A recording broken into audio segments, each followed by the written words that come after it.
Intellectual stew. Oh, we're cooking something true. Marriage for him was like making masturbated. Intellectual stew. Real raw and relevant for you. With James Kirkland guiding through the deep, the light. Let me ask you The old, the new intellectual stew. Yeah, we're stirring up the view.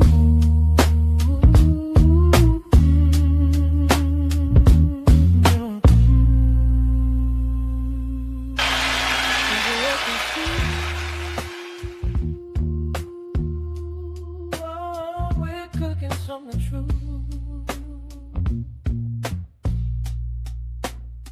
Intellectual stew, real raw and relevant for you. With James Kirkland guiding through the deep, the light, the old, the new intellectual stew. Yeah, we're stirring up the view.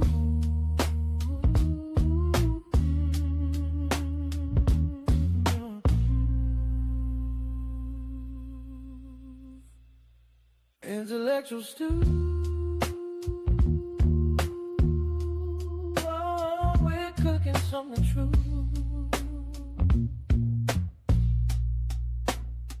Intellectual stew. Real raw and relevant for you. With James Kirkland guiding through the deep, the light, the old, the new intellectual stew. Yeah, we're stirring up the view.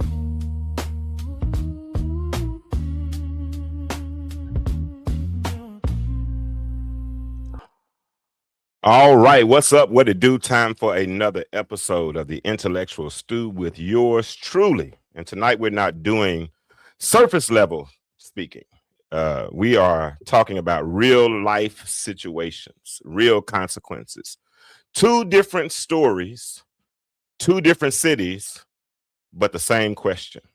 So what happens when the mind breaks and nobody steps in? I want to start off with a video, and then we're going to get into our conversation tonight. If you're listening, do me a favor, go ahead and share this. Go ahead and like it. Go ahead and let's get this conversation started. I got a couple of guests in the back room, and I'm going to bring them in a few minutes. But before we do, let me make sure I got this video queued up where I want it to be. Yeah, do I have it?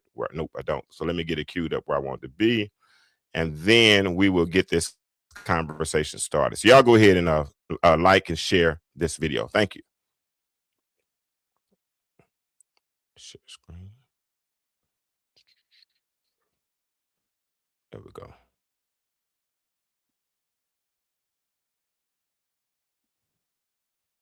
This morning, a community in shock. I am devastated. I just screamed when I heard the news. Police say the former Virginia Lieutenant Governor Justin Fairfax shot and killed his wife and then turned the gun on himself. He's got a firearm with him, self-inflicted gunshot wound to the head. Police say Fairfax and his wife Serena Fairfax were both found dead. The incident happening with both of their teenage children in the home. Their son called 911. Court documents reveal that the couple was dealing with a contentious divorce. The former governor was ordered to leave the family home at the end of the month after his wife told the court that he was struggling with alcohol abuse and had detached himself from the family. The pair were scheduled to appear in court Monday for a trial set to divide their assets. Former Lieutenant Governor Fairfax was recently served some paperwork associated with an upcoming court proceeding.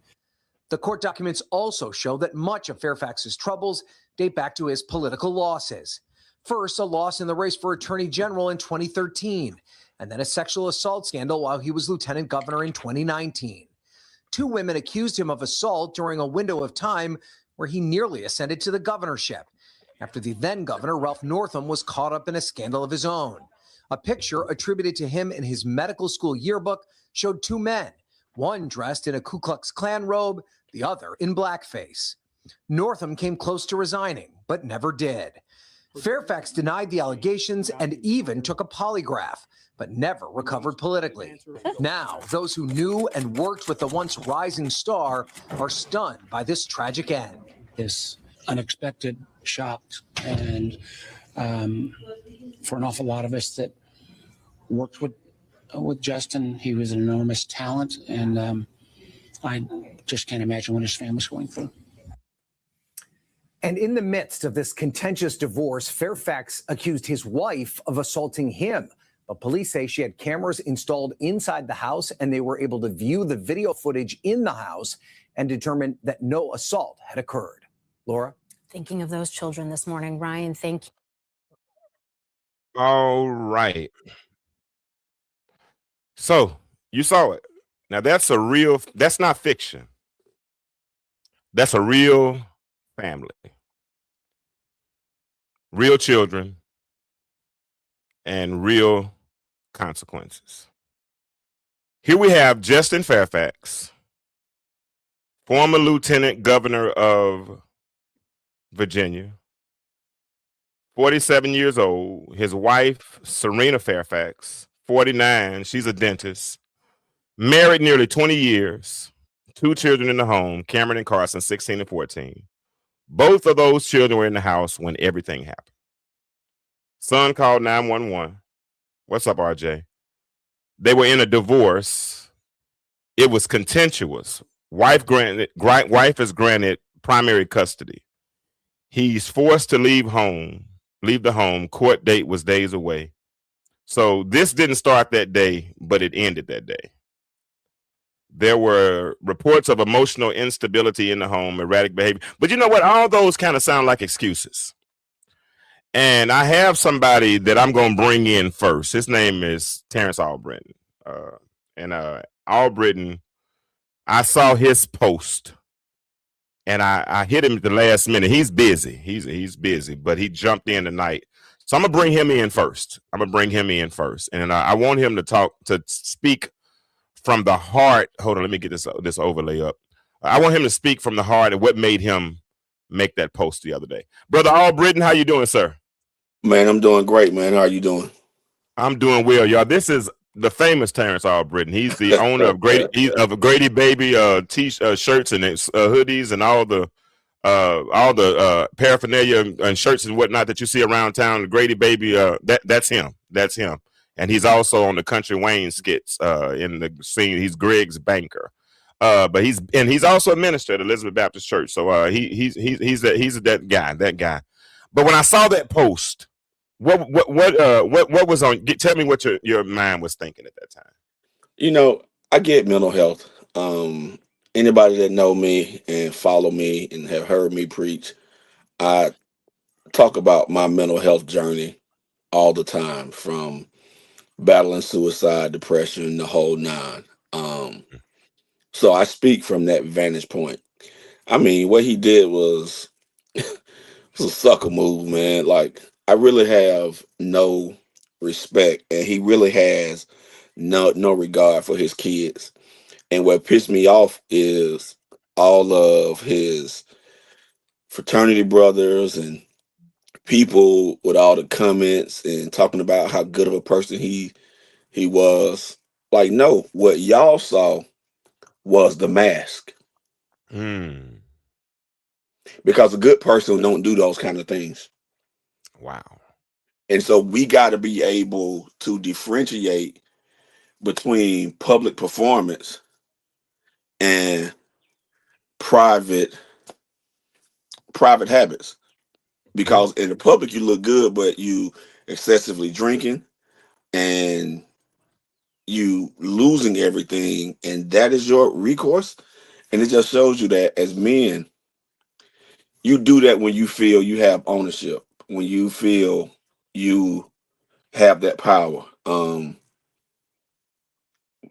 Everything in this world is material. Whatever you lose, you can get back. Nothing should bring you to that point. And you do it with your kids in the house where they got to live with that for the rest of their lives. Like, dude, you selfish. Yeah. You weren't And, let, thinking and about let's nobody but yourself in that moment. and let's be clear. Brother Albrecht started out from the beginning, and I appreciate that. He said that he's had his own mental health issues. He said he at some point in his life he's thought about committing suicide. And I remember you from 20 plus years ago. You weren't a minister then. You know what I'm saying? You were young. You were coming in dancing all over. I remember all those things. You know what I'm saying? So and you weren't married. You didn't have the children you have now. But to watch what you've become since then, you've gone on and gotten your doctorate or your MD or your doctorate.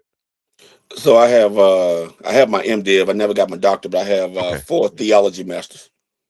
Yeah, but he's learned it. You know, he's gone on to school. He's done what he's supposed to do. He's working in the banking industry. He has got a successful business that he's fighting Grady Hospital about. He's got wonderful children. You know, and he publicizes these things. So to come from the mental health aspect that he said, where he's been one that has thought about committing suicide, to where he is now, I can understand why he has the position that he had, or that because you said something very powerful. You said that wasn't who he was. That was the mask they saw. Yes. And the sad part about it is when he got home, he had to drink to mask who he really was, because he obviously didn't like who he was. Right. So your wife and your children see the real you. I always say, if you really want to know the character of a man, ask his wife and children. Okay. If you really want to know the character of a man, ask his wife and children. Yeah. If your wife and children speak ill of you, then you got a problem. And everybody keeps saying he was a good man. No, he was not.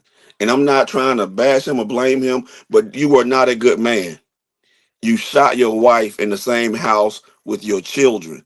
And everybody's saying, oh, mental health. No, you had aspirations for a political career. You had aspirations in life that did not go the way you wanted them to go, but your wife's career continued to rise, continued to blossom. She was the #1 breadwinner, and you resented her. You resented her. You So sat that's there and another watched her twist. life go. You think he resented his wife? Most men can't take that. Most men can't take watching their wife excel in every area of her life while you struggle. And then to top that off in a divorce, she about to get everything. Yeah, that's a tough pill to swallow. That's a tough pill to swallow, especially when you've had that fall. Yeah, I'm with you. I'm with you. You know what, man? I'm gonna bring somebody else in the conversation. He went from being considered the next governor to he couldn't run and campaign to run a taco stand. But your wife's career is blossoming. And I wonder if she made it. Well, it don't matter if she made him feel like that, because it's still on him. If he, you don't have to. Let me bring somebody else. Yeah. Let me bring somebody else in this conversation as well, because I'm bringing Dr. Evans in. He's also a pastor there in Mississippi, but he's also in the mental health field. He's a counselor. Well, he's more than a counselor. He has about 160 counselors that work for him. But I'm gonna bring him in, and I saw while you were talking, he was taking notes. So let me bring him in. Let him talk based on what he's heard so far, and we're gonna go from there. How long you hanging out with us, Terrence? I got about 15, 20 more minutes. I can go to 8:30. Okay, cool. Here we go. Let me get there. Gotcha. Okay, sound good. All right, what's up, Dr. Evans? Hey, how's everything? Everything's wonderful, man. Everything's wonderful. So you've heard Brother Albritton so far, based on what he said about about Justin Fairfax and what transpired. What are you somebody turn their background down? If you got your phone up or something, turn it down. I hear echo. But tell me what you've heard based on what Albritton said. I think it was a tragedy that could have been avoided. The idea that this man was in depression, in despair, and his decision was to harm someone else. Suicide is what people normally do when they get to that place of great depression, great despair.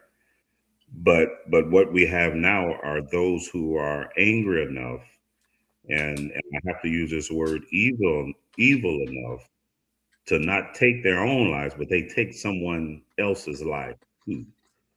That's If you deep. want to kill yourself, there's nothing that no one can do to stop you.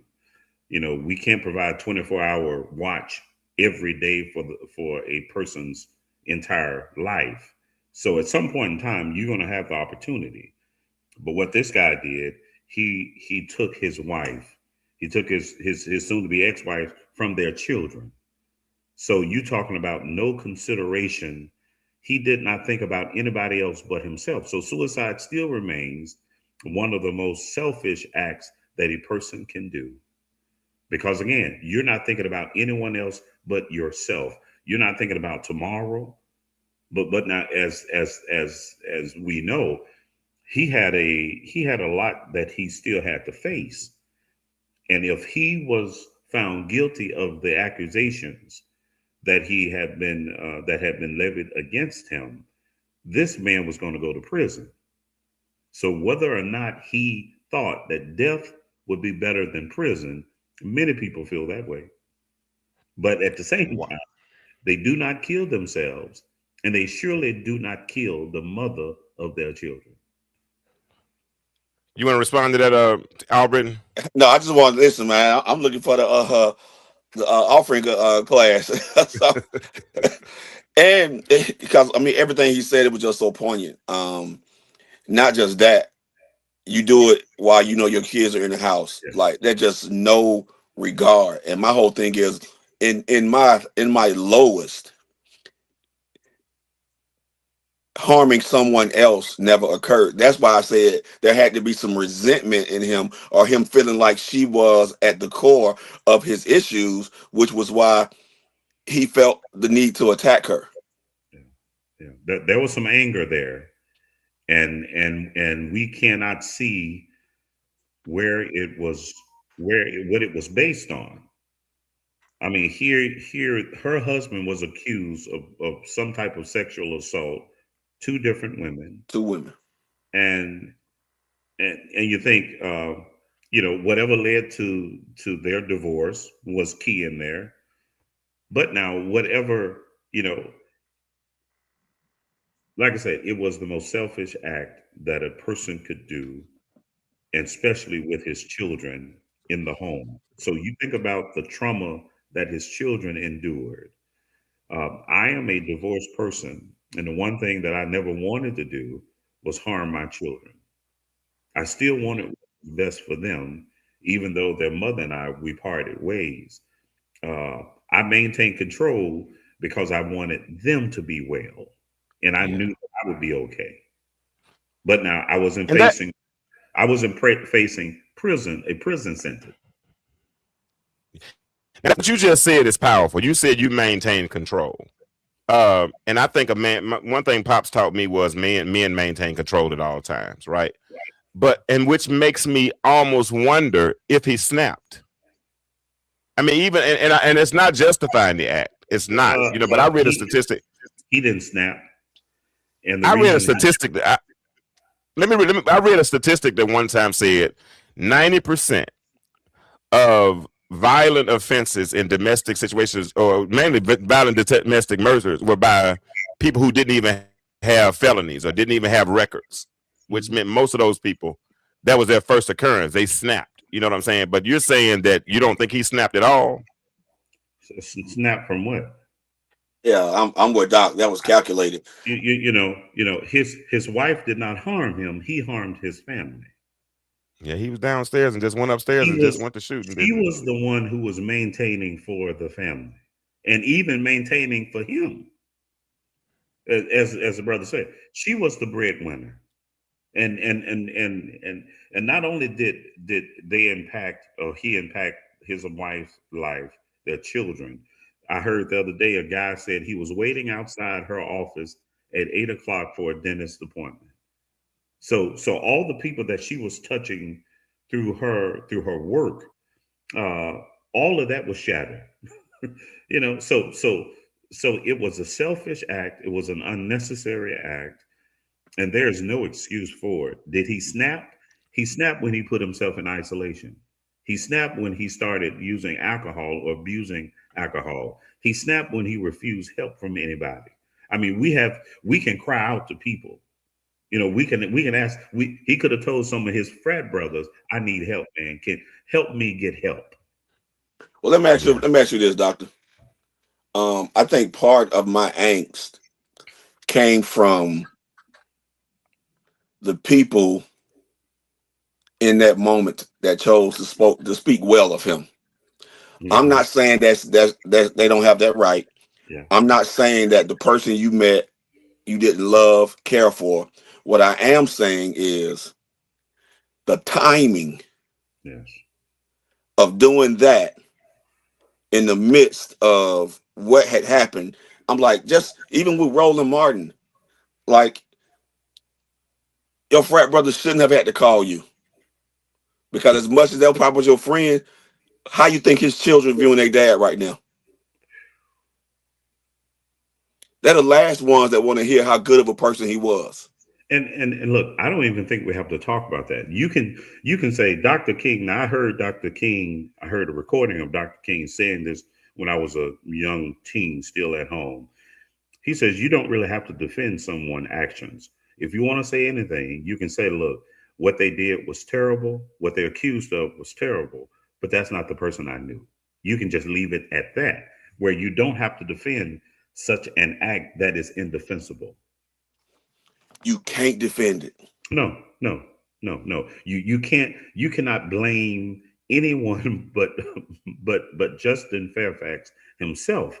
And you don't do it because you're angry. You don't do it to be mean. You do it because we have to hold each other accountable for our actions, and that's the bottom line. And we're all sinners saved by grace. You know, so look, he's not in a situation where we cannot relate to, but he took it to a place where, again, I've been angry before, but my heart has also been broken before, and I've never thought about hurting someone else. I have thought about hurting myself, but never someone else. Yeah. Gotcha. For those that are just coming in, we're talking about this Justin Fairfax, the former lieutenant governor of Virginia, who is accused of murder-suicide with his wife. Well, it's accused of it. It is what it is. And we're talking about mental health, and are people given a pass, you know, in instances like this? Terrence just brought the fact how Roland Martin came out and talked about how he was still such a good guy. Well, how can you be a good guy? What do the children see when they see Roland Martin talking about how good a guy this guy is? It just murdered their mother. I just think it was too fresh. I think it's too fresh for that line of rationale right now. That's not the message you want to be put out. Every message for anybody that knew him and was in a relationship with him has to be surrounded around those kids. Yeah. That is what you post. You want to post something, that's what you post about how you're going to be there for those children. Yes, and get help instead of taking out your anger on other people. Yeah, that's how you do. So now you need to make sure that in the midst of your male friend groups, that everybody like, hey, who you got a therapist? Like, what do you do? Like, how are you pulling yourself out? What do you do to process your anger? And that's the key. How do you process your anger and your rage? Yes, because we all have it. We all have it. But now the Bible tells us, you know, to be angry and sin. And sin not. It's the sinning part that is the destructive part.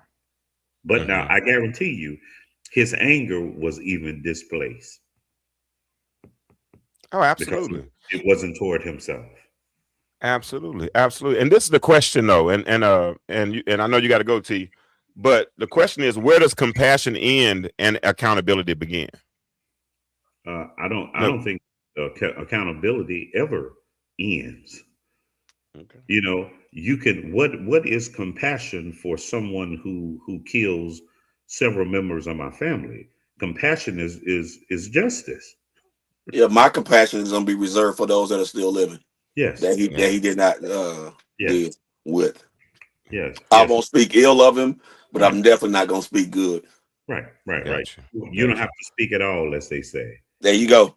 As Bishop Oliver told me once years ago, they can never quote silence. They can never misquote silence. That sounds like something Bishop C.L. Oliver would say. That sounds like something they definitely would say. And that at a certain point, though, we do have to stop explaining and start confronting. And that's why I appreciate ministries like Elizabeth, because they, Elizabeth, I was there when they grew. So in the small groups and those things and different types of ministries, and that's what helped them grow because of that koinonia, that Christian fellowship. It's a city inside of a city. What's that? Let me ask you this, James. Mm-hmm. If you look at the landscape, and you two doctors, over the last couple of weeks, I think Edua did a good job yesterday because I seen the clip of showing all the different women pictures whose lives have been taken, Black women, by Black men. And even the case that has just torn me up of this man killing all his kids. And it would have been one more death, but the kid went up on, I think up on the roof to get away, and he still shot at that kid because it could have been one more. That's crazy. It's like, what did we make the wrong turn with men and discipling and that's helping a good question, each other lean on each other? Like, I look at my son. That's a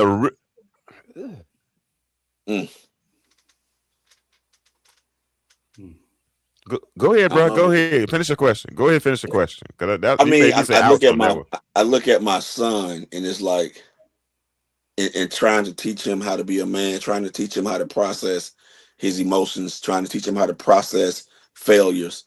It's like I look at all of this going on. It's like, man, like, how are we missing all of the signs? Yes. I think one of the things. Man, I'm gonna tell you. Go ahead. I think one of the things that's missing. Go ahead, Dr. Evans. We have not been given an outlet for our anger, and because just think now, as Black men, our anger is not seen as anger. If you express anger at work, you may find security guards coming to your floor. When the only thing you're doing, you're expressing anger just like they are expressing anger. But now the thing about it is it's perceived as something more. So we don't give that out. We don't tell our children it's okay to be angry towards me. But now we still have to stay together as father and son. We can't break our bond. We can't let this thing divide us. But I understand that you're angry, son. And years ago, we would be punished for being angry. Well, don't cry. Yeah, don't cry. And surely don't act like you're angry.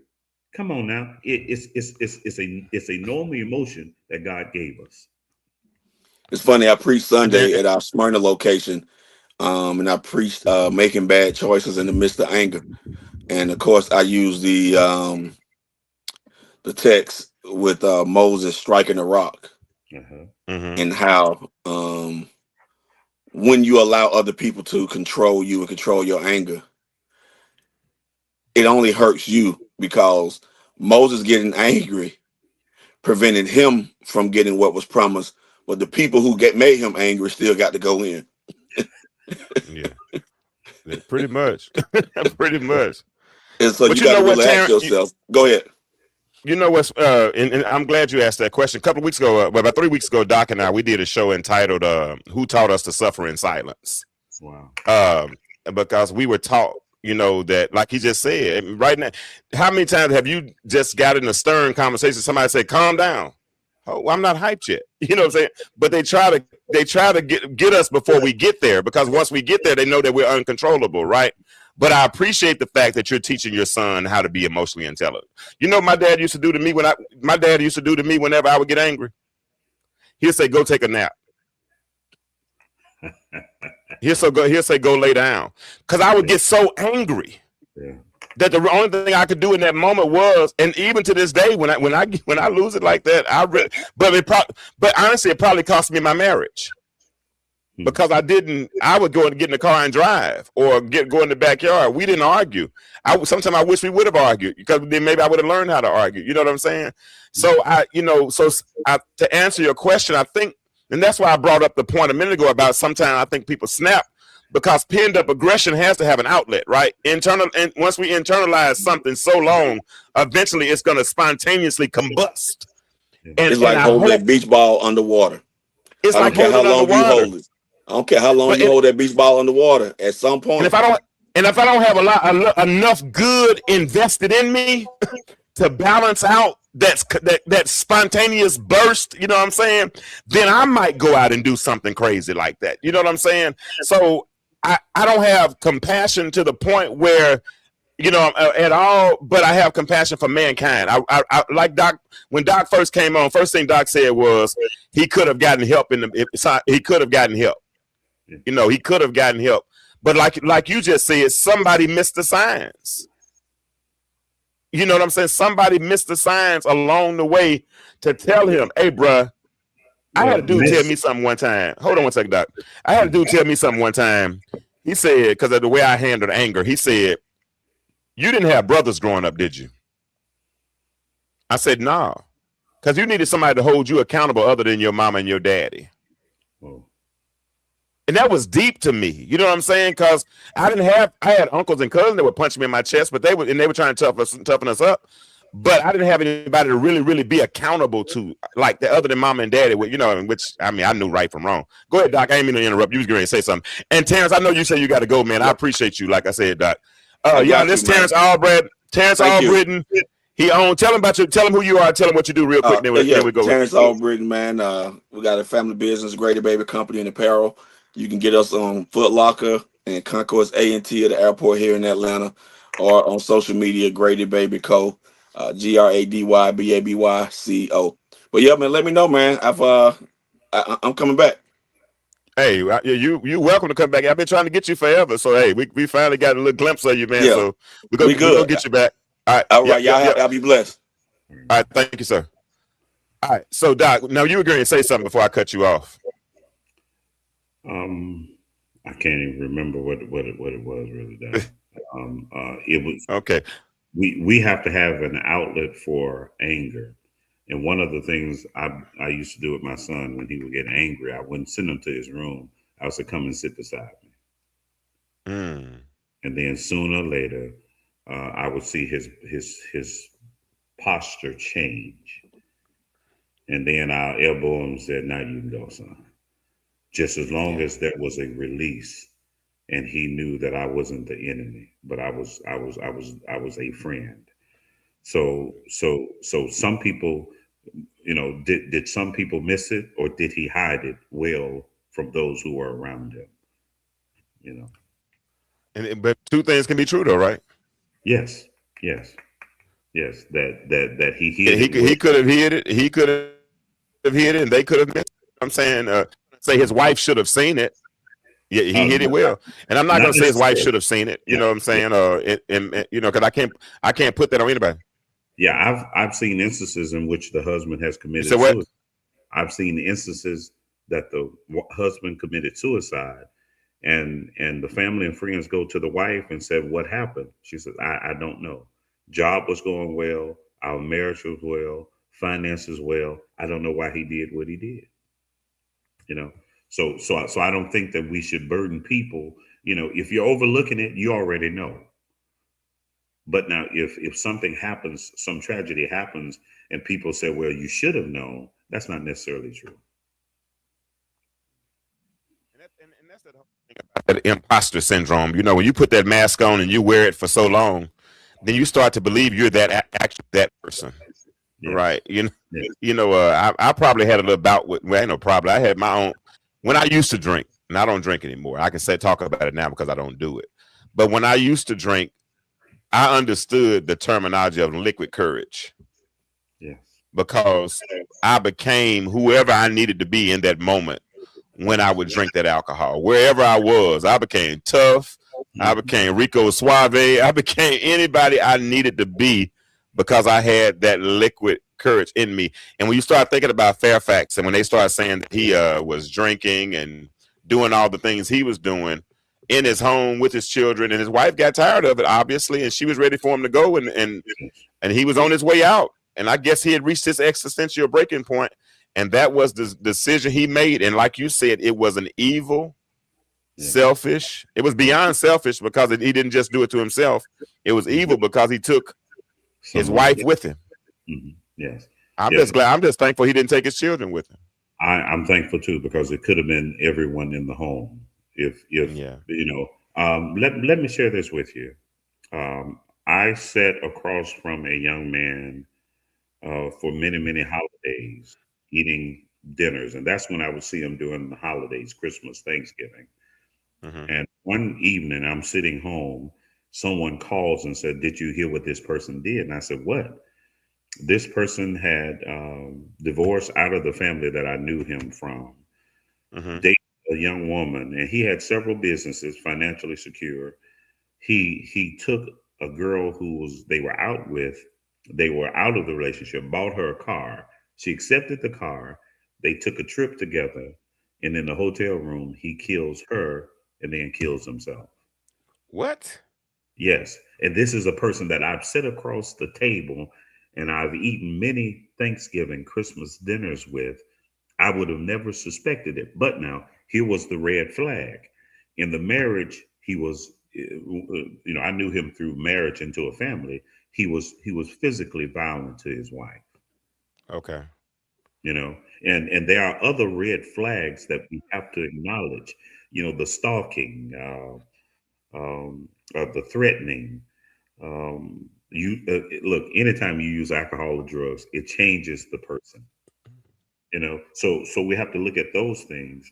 But now to have known the person, I would have told someone he would have never taken it that far. But if you're willing to physically abuse someone, then there's no guarantee that you will get to the point where you stop every time. So it's a dangerous situation for any person, especially a woman, to be in. So based on what Albritton said earlier about the jealousy because his career was going one way and his wife's career was going in another direction, do you think that might have played into it? Again, she was holding things together. I don't know how he could have felt. He should have been appreciative that they weren't homeless, that his children still were provided for. But when something intoxicates your mind, you're no longer thinking clearly. But now this is something that I thought about also, James. The whole system of a divorcing couple remaining in the same home probably needs to be revisited in certain situations. I had a sister who went through a divorce, and I knew my mom was very concerned about them being together. When I went through my divorce, we stayed in the same home for over a year together. My attorney told me, don't move, because they could consider that abandonment. So we have to look at the whole legal system. Now, I know communal property or marital property, but now sometimes you have to use just common sense. Should these individuals be in the same home? If there was a past of violence, then I would say no. Yeah.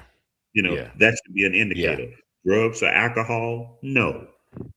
They do have these laws where intimate partners and boyfriends, they can lose their ability to possess a weapon, and that's good.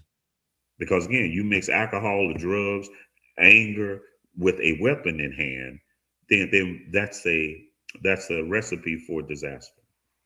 Yeah, because a lot of people, and you're right, because a lot of people are living together, but they're not necessarily at peace together, and if they're not at peace, if there's been a protection order, if there's been any type of violence, and let me ask the audience that, Doc just brought up a very interesting point, because a lot of people will say, hey, communal property, you leave, it's abandonment, you better stay in the house, yada, yada, yada. But do you think there should be laws in place to do more investigation? Because had the courts moved sooner, had if they had put an order in place that said he couldn't be in the house, I know he was supposed to be out of the house by Monday or something, but if he had to be out of the house immediately and the sheriff would have followed him home and took him, would she still be alive right now?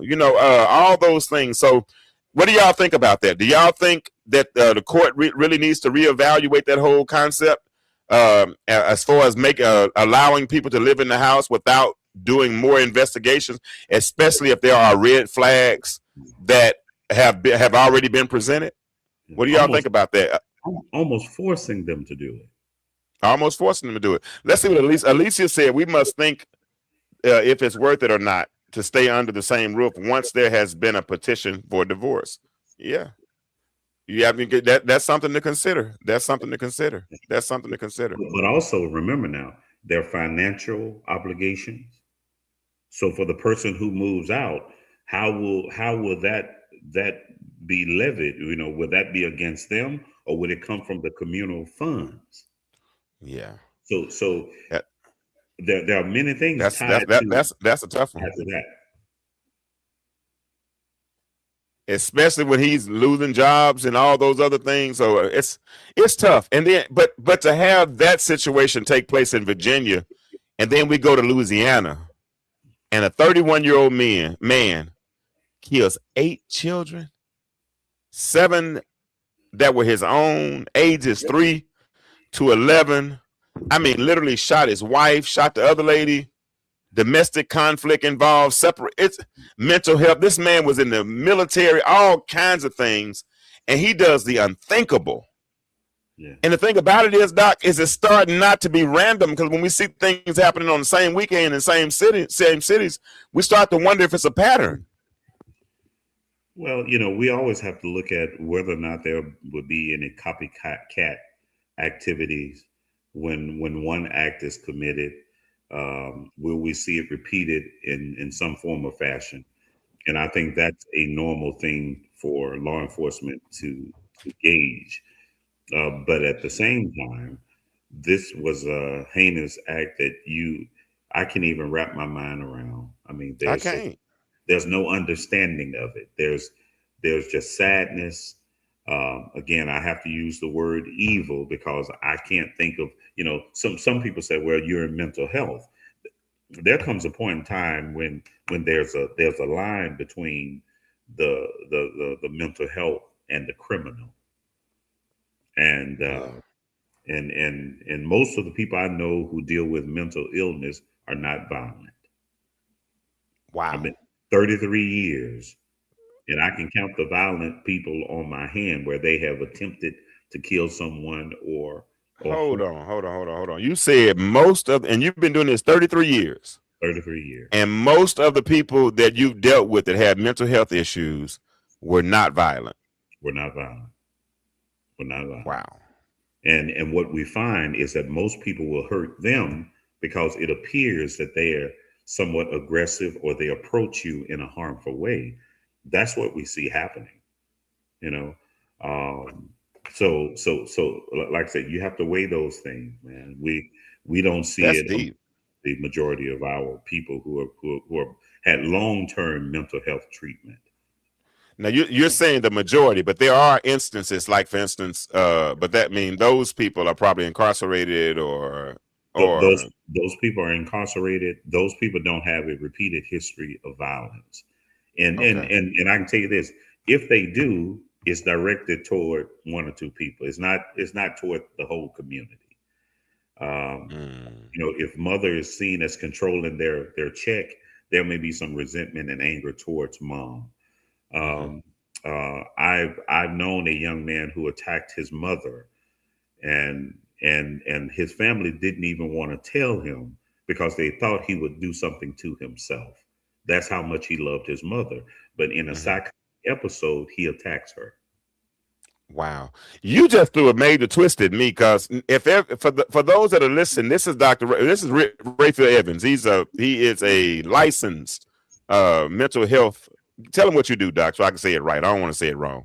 I actually serve as the executive director of community counseling services. Is Region 7 here in Mississippi.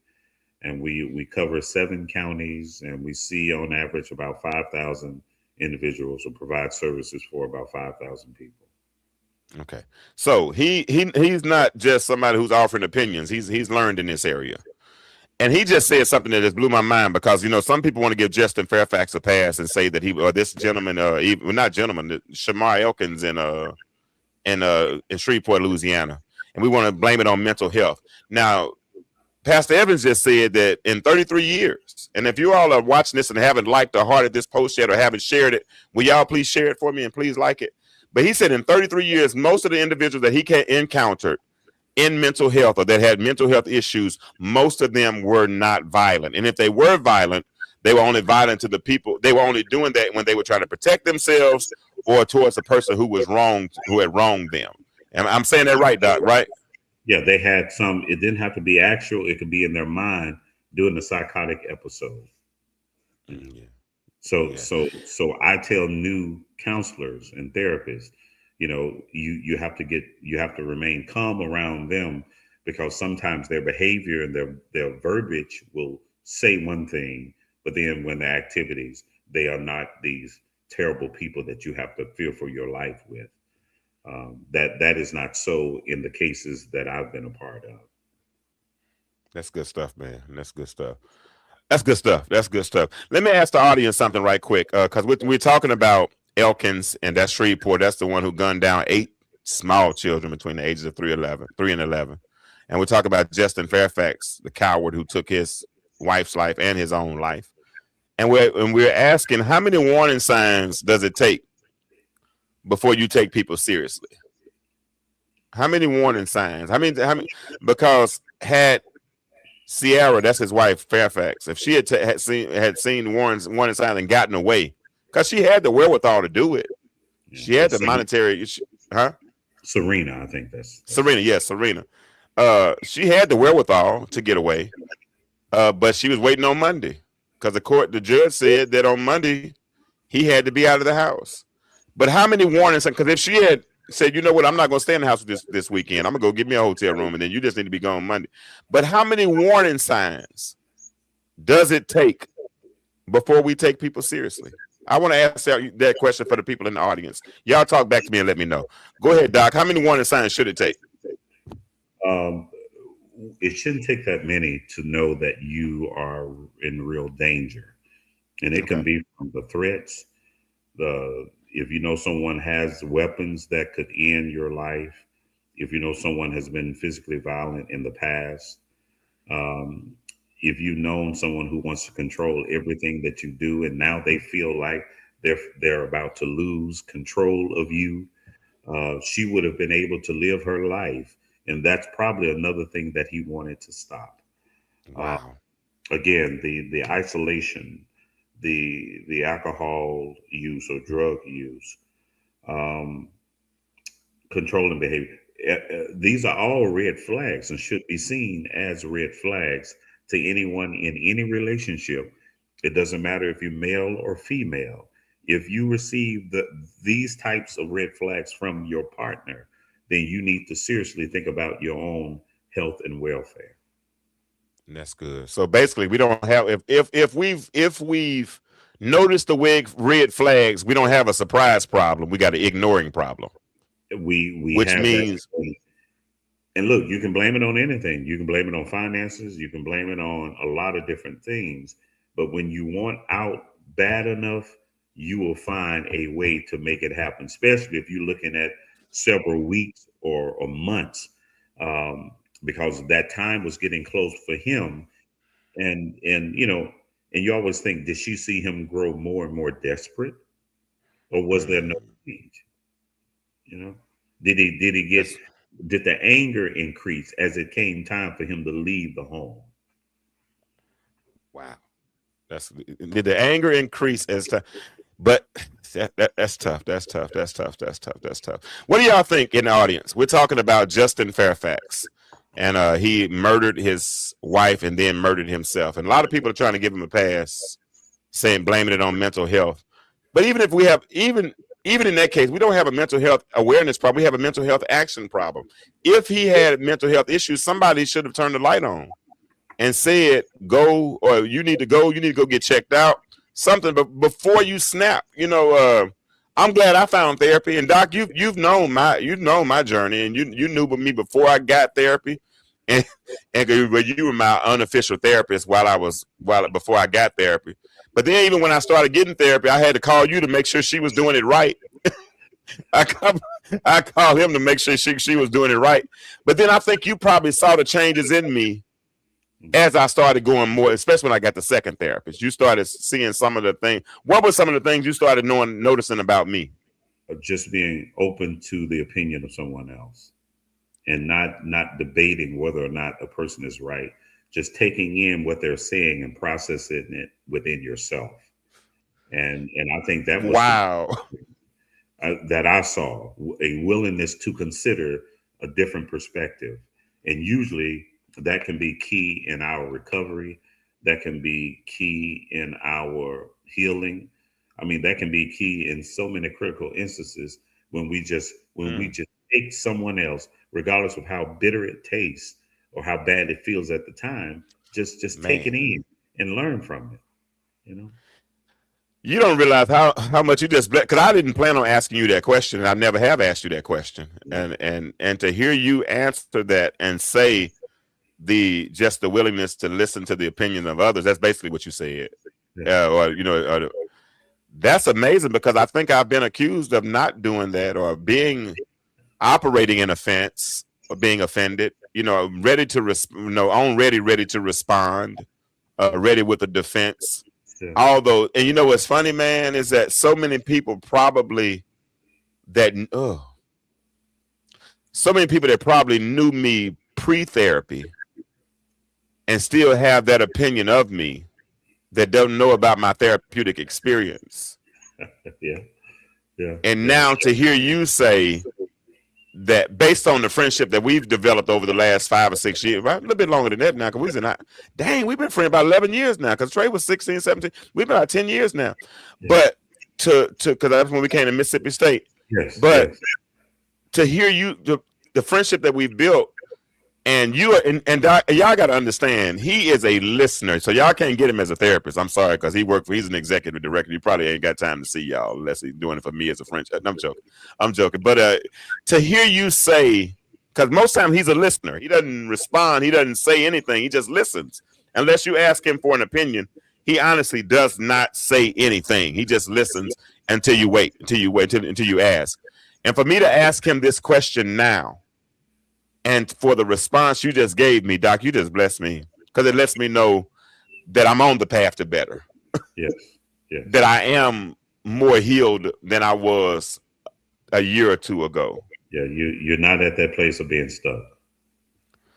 And I'm shocked. Y'all just came on. I just asked Doc, because we were talking about therapy, and Doc knew me pre-therapy. And he just assessed me post-therapy, and I asked him what was different about me. Say it one more time, Doc. I need to hear it for my own ego. Say it one more time, please. I've seen you, James, go from debating what people are saying and kind of arguing against it to accepting it and processing it within yourself. And when it comes to us growing as individuals, especially men, we can be very opinionated. I'm very opinionated.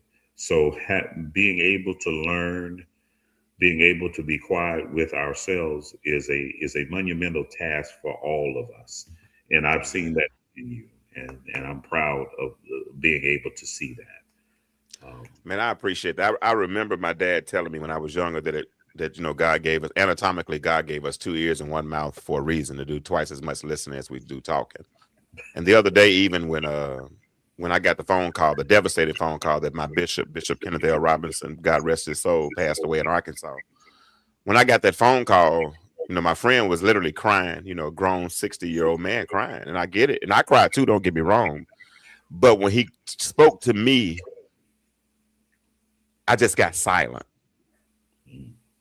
I didn't say anything. And he said, well, man, I got another phone call. Let me call you back. And all I said was, please don't. Wow. I need to process this. And the way I thought about it in that moment, Evans, is that was a big pill to swallow. Yes. And when I take pills, I usually, at least at the bare minimum, got to have some water. Yes. and if it's big enough, I might have to cut the pill in half. But he had given me that pill, and I'm starting to look at life like that, right? Even on the show, I try not to argue with people, and I think that's what you're talking about. I try not to argue with people even as much on the show. I'm trying to let their thoughts land, because you know what, man? If a person has taken the time to conjure up a thought, I can at least listen to it. I might not agree with it. I might think it's off. I might not think it's right. You know what I'm saying? But I try to tell people we don't have right or wrong answers. We only give relevant answers on this show, and whatever fits your situation. But to hear you say that, man, like I said, I appreciate that. I appreciate that, and I appreciate the journey that I'm on. I appreciate my therapist, especially the second one. The first one was cool too. She served her purpose. She got a rough version of me. She probably broke me down for the other one. You know what I'm saying? But I appreciate the journey that I'm on, and I thank God that I never got to a place where I snapped. And that's not to say I didn't have a conversation with a razor blade, because I did. There was a time I talked to the razor blade and thought about it. You know what I'm saying? But I don't think I had to. I don't think I was selfish enough to do that. Wow. I have children. Yes. And I never thought about harming any woman that I've ever dealt with, because she had children. And she was somebody's daughter. Yes. You know what I'm saying? And she, I can't see nobody. I can't see myself getting mad enough at nobody that I loved enough at one point and said I do too. I can't see how anger goes that far the other way, where I'm going to get to a point where I'm literally thinking about harming you and then harming myself. That thought just doesn't compute in my mind. And then to take a gun. Yes. And kill 8 children. Yes. And shoot at the one that's on the roof. Yeah. That bothers me. That bothers me, Doc. That bothers me. Somewhere in Genesis, there's a conversation, and God says, "Sin is crouching at your door." And we have to realize that there are mental health matters, there's physical matters, but there are also spiritual matters. And I believe that Satan waits for the opportunity to entice, to influence, when he knows that your mindset or your spirit is off. Yeah. He never comes to us when we're strong. He waits until we're tired. He waits until we're hungry. He waits until we're sad. He waits until we're depressed. He waits until we have skipped prayer, and then he attacks. And if he tried to attack Jesus, then we have to know that, again, every day sin is crouching at your door. Look, with a sleeping bag, with a thermos, with a hot plate, with everything that it needs, it's crouching at the door. And Grandmama then was on to something when they talked about an idle mind being the devil's workshop. It might not have had a whole lot of theology to it, but like I told you a minute ago, it's even when the enemy presents itself in the form of depression, at least I or you, we have enough good to outweigh that. You know what I'm saying? So that, because we're dichotomy. And dichotomy, we're spirit and we're flesh, right? And as much, the more we feed our flesh, then we starve our spirit. But the more but if we feed our spirit, then we starve our flesh and we become stronger in those areas. But when we succumb to the spirit and feed the flesh, that's when we lose. Yes. Every time. There's not a time that we will not lose. There's not a time that we will not be defeated when we give over to the influence and the egging on of Satan and what to do that's outside the scope of God. And when we leave God's protective realm, we open ourselves up to all types of stuff.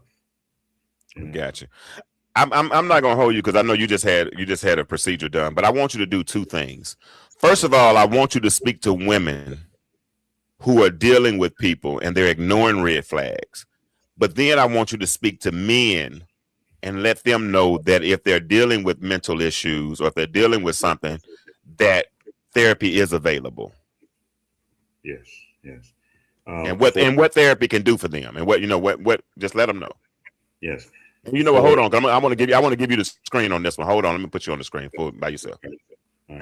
for the women who are dealing with situations involving a partner or a spouse, and you see red flags, again, anger that is not controlled, controlling issues, stalking, verbal abuse, physical abuse, um, the use of alcohol or drugs when a person is feeling these other emotions, isolation, and then the refusal of help. Uh, those things should be very concerning to you, because you cannot say what a person will and will not do. What you have to do is know that no person is worth your peace. No person is worth your health and physical well-being. No person is worth taking you out of your God-given purpose. And no person is worth you forfeiting your spiritual gifts. So when we talk about ignoring those red flags, that's what we can't do. And the reason that we can't do is because you should value yourself more than you value another person. I didn't say esteem another person. I said when you value someone else's life more than your life, you value somebody else's well-being more than your well-being. I want people to be blessed of God, but I don't want to be at my expense. So if I got to feed my children, and then I may not be able to help you feed your children. But at the same time, if God has blessed me with more than enough, then there's something I can do for someone other than myself or my home. When it comes to the men who have not tried to open themselves to therapy, I can say this: I have been in therapy 2 times in my life, 2 separate times in my life, and I believe with all my heart that it was a godsend. Another thing that I had to do as a man, I had to establish a support system made up of other men, meaning men I could be totally transparent with, men that I didn't have to front or fake with. I could just be myself with. And those men, and that occurred around 2006, those men are still dear friends 20 years later, because they came to me at a point in which I was at my lowest.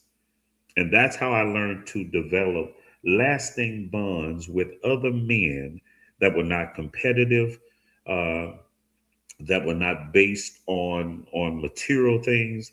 It was simply based on them having wisdom to help me live, and for me being open to that. So I think, James, those 2 things, therapy and a support system that will be totally brutally honest with us and all covered with love. I think those 2 things would be the things that the reason I'm here now. Of course, the grace of God, but God supplied me with those 2 things to help me through some of my darkest days.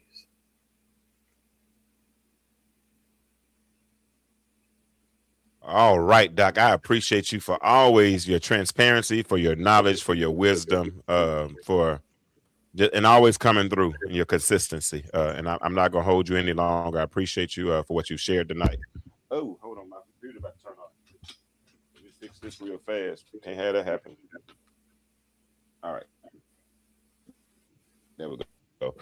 I had unplugged it by accidentally. Okay, there we go. But Doc, I appreciate you for real. I'm not gonna hold you longer. Y'all have a good night. Look, thank you You hear so me? much. All right, Yes, good. thank you so much. I appreciate it. I think Doc was on a little delay tonight, but he always has wonderful wisdom, and I appreciate it. I feel so sad for those children, Cameron and Kaysen. That's the Fairfax children and the 8 children that are no longer with us in Shreveport. But we got to stop giving these cats a pass. We got to start take mental health seriously, but we can't let it be a past tense story. It needs to be a story of like he just said about me. He made my y'all don't realize how much he just made my day. He just because it lets me know that I'm not I might not be all that I should be. but I thank God I'm not who I used to be. And I'm literally on the path to better. So I'm excited about that. So listen, I had more to talk about tonight, but I'm not going to talk about it tonight. I'm gonna save some of it for tomorrow. One subject we're going to talk about next week, and y'all might want to tap in. We're going to try to figure out why so many black men voted for President Trump. I said Pastor Trump. Y'all know, don't cuss me out and don't cancel me. I messed up. But we're going to try to figure out why so many black men voted for President Trump. Hold on. The phone lines are right there, 404-860-2775. I've already attached the link at the bottom there. If anybody want to come on and talk, my friend RJ has put this long soliloquy that I have to read, and I'm going to read it because he's my friend. Let me talk to him. Hold on a second. He says, there's been a lot of good things said in both incidents. And that we had talked about. Both men was definitely wrong, and both ministers were definitely right by what they said. James, get back with me when you okay. All right. I have some things I want to talk about tonight. Thank you. I mean, you can jump on right now if you want to. The phone line is and the link. This is open mic night. Although we dominated most of the conversation tonight. The only reason I do this is because a lot of times y'all don't talk. Honestly, I want to talk about what y'all want to talk about. If y'all are on right at 8:00 and you say, James, I want to talk about this tonight, we're going to talk about it. You saw a couple of weeks ago, Bradley came on and I let Bradley have a whole segment. Another young lady told me she wants to understand why black men voted for President Trump. I got it prepared tonight. She's not on, but I got it prepared. I do. I want this to be not my show. I want this to be our show. That's what I want it to be. I'm not trying to embarrass you. Doc just told y'all I'm not going to argue with y'all no more because I've been to therapy. For real. Now, if something don't make sense, I might say, oh, because my pastor taught me to do something. My pastor taught me how to do something when people say something foolish. He said, do. But so if you say something don't make sense, I might go, oh. Then I'm going to say, okay, well, thank you for pleased to have you tonight.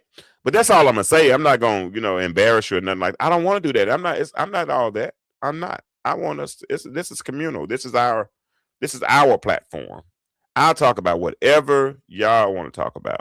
Whatever. If I don't know anything about it, I know how to Google, and I can get a quick understanding of it. God has taught me how to process fast. So let's do it together. All right. So those that want to support the platform, you know how to do so. We come on every week at 8:00, and we're going to continue to do so.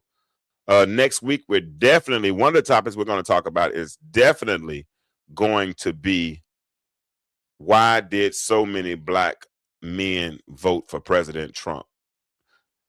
And of course, if they voted for President Trump, that meant that they didn't vote for presidential candidate Kamala Harris. And some women will say, it's because they don't want to support black women or black men don't support black women. That could be one. That's an assumption. It's not necessarily true, but it could definitely be an assumption. Whatever the reason is, we're going to find out. And we're going to lead with that next week at 8:00. All right. And if you know any black men who voted for President Trump and you want them to come on the show and tell us why, tell them to come on. I want to hear it. Now, I don't have to tell y'all how I voted, but I can tell you who I didn't vote for. And you can do that by assumption. But listen, Cash App is right there. Cash App, the Intellectual Stew. Zelle is 678-732-5440. And there the PayPal is. If you would like to be a blessing to this platform so that we can continue to bring you good, relevant conversation that sparks sparking everyday conversation, we'd love to have you be a part of that. All right. So I am tired. I'm going to go to bed.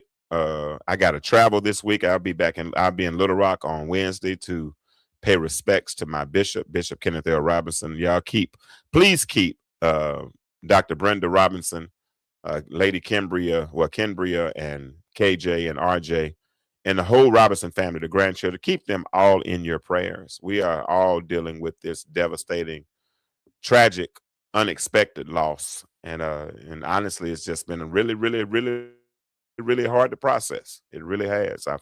It's been really hard to process. My life has been, a lot of people's lives have been turned upside down because they were connected to him. And he's interesting. He was an interesting guy, and you wouldn't know it if you're looking at him on the surface, but he was an interesting guy because he was able to have a personal relationship with everybody he came into contact with.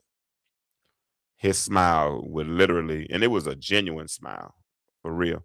And the things that always, I remember I had a 2001 Honda Accord, and Bishop, got Mercedes and money and all kinds of things. But when he would come to Atlanta, he had no problem jumping in that little Accord. Cause I had bought my son a new car and gave him my old. I took his old car because he was in college, and Bishop didn't have no problem jumping in because he just wasn't that type of dude, man. And heaven gained an angel, but earth was definitely left with a void because Bishop Kenneth L. Robinson is no longer in the earth realm. But I guarantee he's probably been fit with his golden slippers, probably already singing in the heavenly choir. And yeah, but I think I've done enough crying. I save the rest of my tears for Wednesday, Thursday, and Friday when I get to Little Rock. But I'm out. Just wanted to say that little tribute to him. It's been real. Remember this: the world is changing. My question for you is, why do you remain the same? Y'all have a good night, and I'll catch you next. Intellectual stew. Intellectual stew with James Kirkland. Powerful and provocative, prophetic and practical. Have you ever found yourself informative and inspirational? How you gonna do better if you don't know what better looks like? I do. Intellectual stew. Come on, let's talk about it with me, the mind massager.